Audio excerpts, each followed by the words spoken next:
नमस्कार, मैं हूं आपके साथ रोहित। जनवरी के आखिरी हफ्ते में एक रिपोर्ट आई हिंडनबर्ग की, जिसने अडानी के साम्राज्य को हिलाकर रख दिया और एक महीना आज होने को है और अब हिंडनबर्ग की जो रिपोर्ट आई थी वो कहीं ना कहीं थोड़ी बहुत सच साबित हुई है, क्योंकि जो कुछ भी उसमें दावा किया गया था एक महीने में कुछ वैसी ही चीजें घटित हुई हैं। दरअसल गौतम अडानी के साम्राज्य में लगे हिंडनबर्ग के ग्रहण को एक महीना हो गया। इस एक महीने में अडानी ग्रुप अपने सबसे बुरे दौर से गुजरा है और अभी भी इसका सिलसिला जारी है। महीने भर में अडानी स्टॉक्स में जो सुनामी आई उसके शेयरों की कीमत अब तक उतनी ही रह गई जितना रिपोर्ट में इसे ओवर वैल्यूड बताया गया। बता दें कि नाथन एंडरसन के नेतृत्व वाली शॉर्ट सेलर फर्म हिंडनबर्ग ने आरोप लगाया था कि शेयर बाजार में लिस्टेड अडानी ग्रुप की 7 कंपनियों के शेयर 85% तक ओवर वैल्यूड हैं।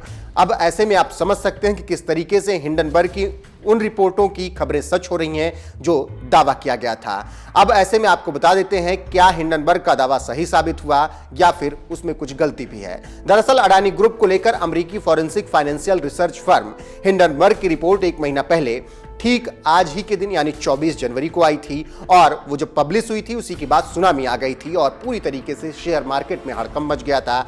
इसमें शेयरों में हेराफेरी को लेकर कर्ज से जुड़े 88 सवाल उठाए गए थे। 2017 में शुरू होने के बाद करीब 16 कंपनियों पर अपनी रिसर्च रिपोर्ट पेश कर चुकी शॉर्ट सेलर कंपनी ने अडानी ग्रुप को लेकर दावा किया था कि इनकी शेयर बाजार में लिस्टेड 7 प्रमुख कंपनियां 85% से अधिक ओवर वैल्यूड हैं और इसी के बाद हंगामा मच गया था, जिसके बाद देश में भी पूरी तरीके से बहस छिड़ गई थी। विपक्ष लगातार मोदी सरकार पर हमलावर हो गया था। सदन में भी खूब हंगामा हुआ था। प्रधानमंत्री नरेंद्र मोदी और अडानी को दोस्त बताया गया था, जिसको लेकर तमाम बवाल भी हुआ था और मामला यहां तक पहुंचा था कि कांग्रेस और बीजेपी आमने सामने आकर खड़ी हो गई थी और दोनों एक दूसरे पर हमलावर थे। ऐसे में जो हिंडनबर्ग की रिपोर्ट आई, अब जिस तरीके से उसने जो बातें कही थी वो सही साबित हो रही हैं। इस एक महीने के बुरे दौर में अडानी ग्रुप के तीनों शेयरों ने सबसे ज्यादा गिरने का रिकॉर्ड बनाया। इसमें Adani total gas, Adani green energy और अडानी ट्रांसमिशन के स्टॉक शामिल हैं। बॉम्बे स्टॉक एक्सचेंज के आंकड़ों पर नजर डालें तो सबसे बुरी हालत अडानी ग्रीन के शेयर की है। यह स्टॉक अपने 52 हफ्ते के हाई 3048 रुपए के स्तर से अब करीब 85% नीचे आ चुके हैं। इसमें लगातार लोअर सर्किट लग रहा है।